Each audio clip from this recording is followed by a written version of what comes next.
మాటలు కోటలు దాటాయి, చేతలు గడప దాటలేదు. తమిళనాడు సీఎం విజయ్ పాలనలో మొదటి వారంలోనే 4 షాకింగ్ యూటర్న్లు ఉన్నాయి. ఇక మొదటిది, తన వ్యక్తిగత జ్యోతిష్యుణ్ణి ముఖ్యమంత్రి కార్యాలయంలో అత్యున్నతమైన ఆఫీసర్ ఆఫ్ స్పెషల్ డ్యూటీగా విజయ్ నియమించారు. ఈ నిర్ణయంపై ప్రతిపక్షాలు మరియు హేతువాద సంఘాల నుండి వెంటనే తీవ్ర విమర్శలు, నిరసనలు వ్యక్తమయ్యాయి. ఒత్తిడికి తలొగ్గిన విజయ్ నియమించిన 24 గంటల్లోనే ఆ ఉత్తర్వులను సైలెంట్ గా వెనక్కి తీసుకున్నారు. ఇక రెండవది, సనాతన ధర్మాన్ని తీవ్రంగా విమర్శిస్తూ డిఎంకే నేత ఉదయనిధి స్టాలిన్ వివాదాస్పద వ్యాఖ్యలు చేసినప్పుడు విజయ్ పూర్తిగా మౌనం వహించాడు. కానీ ఇప్పుడు విజయ్ కేబినెట్ లోని కొత్త మంత్రి అథర్వ అర్జున బహిరంగంగా ఆ వ్యాఖ్యలను తప్పుబడుతూ మాట్లాడారు.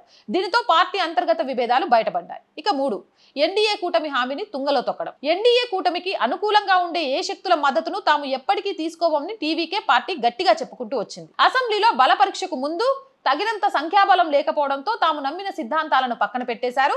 రహస్యంగా చర్చలు జరిపి విశ్వాస పరీక్షలో నెగ్గడం కోసం ఏఐఏడీఎంకేకి చెందిన 25 మంది తిరుగుబాటు ఎమ్మెల్యేల మద్దతును తీసుకున్నారు. ఇక 4, ఉచితాల మాయాజాలం. ఎన్నికల ప్రచారంలో మహిళలకు ప్రతి నెల 2500 ఆర్థిక సహాయం అందించే ఒక భారీ పథకాన్ని తీసుకొస్తామని జోరుగా హామీ ఇచ్చారు. ఈ కొత్త పథకాన్ని ప్రారంభించకపోగా ప్రస్తుతం అమల్లో ఉన్న 1000 పథకాన్ని కూడా నిలిపివేసి దానిని పునర్వ్యవస్థీకరిస్తాం అంటూ కాలయాపన చేస్తున్నారు.